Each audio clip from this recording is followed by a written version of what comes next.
In response to the Lewiston mass shootings and other gun-related events, Democratic leaders in the Maine legislature today unveiled new proposals they say will build a safer Maine. One bill would ban devices that convert guns from semi-automatic to automatic.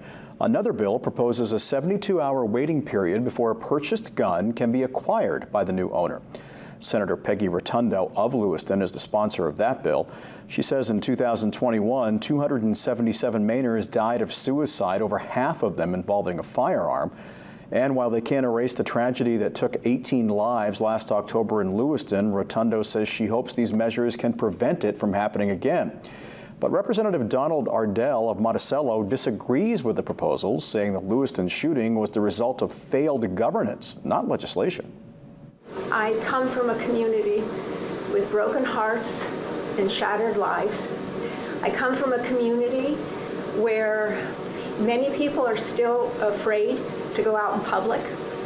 I come from a community where there are families that worry when their children go off to school and wonder if those children will come home safely at night. Our yellow flag law was in effect and was simply not utilized. It was a tool in the law enforcement toolbox that simply was not taken out of the toolbox, much less used. The shooter in Lewiston gave ample warning as to what he intended to do, and government action to stop it was not initiated. This is not a legislative problem at all. This was an execution problem.